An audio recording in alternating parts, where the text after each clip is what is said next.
Hello there, my name is Matt Mankins, and thank you for having me. I've most recently been with Condé Nast, where I did monetization engineering, so that's everything from advertising to paywalls. And excitingly, I also added web monetization support to our Condé websites. But today, I want to tell you a story about how I made money from webmail in the 90s and how I think these three things that happened during that story are applying to today. So during the webmail experience, we associated webmail with something that already existed, um, something that users are familiar with and are used to paying. We let them have a friction-free experience via advertising, and then we followed that up with an ask for actual money. In 1994, this was my email. It's a cursor-based interface. It's the Pine program, if you know it. By the spring of 95, my email looked like this. I had converted Pine into HTML, and by the end of that year, it was webified a bit more. So what's interesting here about this interface is it was something that users were familiar with, the same interface that they had previously. And then I went one step further and sort of added a throwback to physical mail to make people even more comfortable. The same thing happened in 97, a few years later, when I tried to take the software that I made, the webmail software, took it into a new company called DotShop, and then began selling it as packaged software because that's what people did in 97. They bought CDs and discs.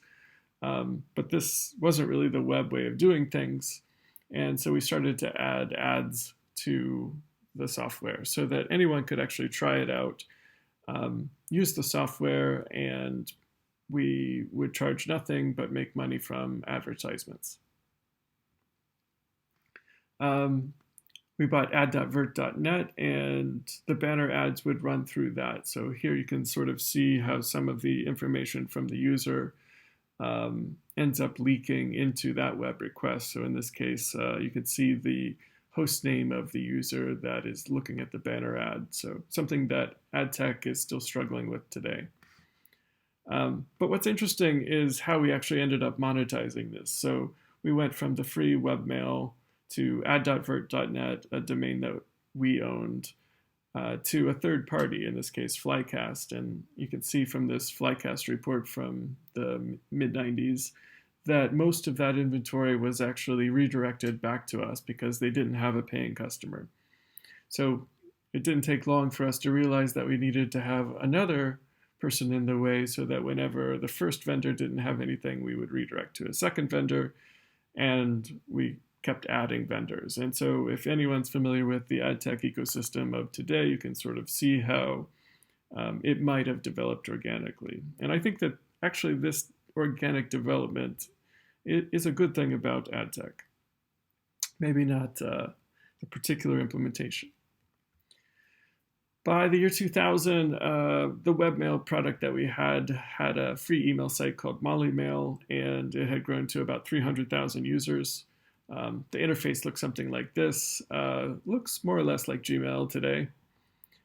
And then we did something crazy in December of, I think, the year 2000. We asked people to pay. We said, look, the free email days are over.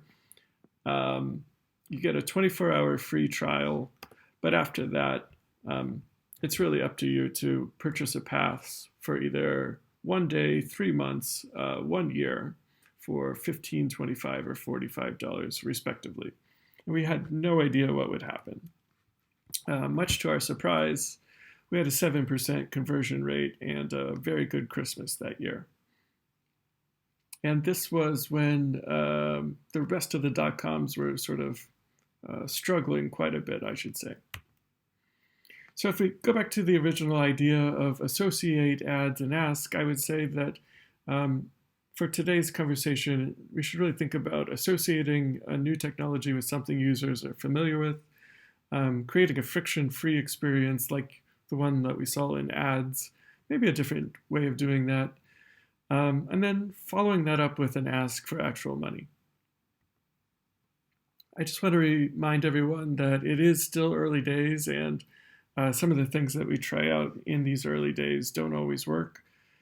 So this is from 1998 when we had a VRML export option for our EMU uh, webmail product right next to the send to printer button. So VRML, if you're not familiar with it, will take an email and convert it to a 3D model. So you could have a 3D representation of your email if you wanted to, which nobody did.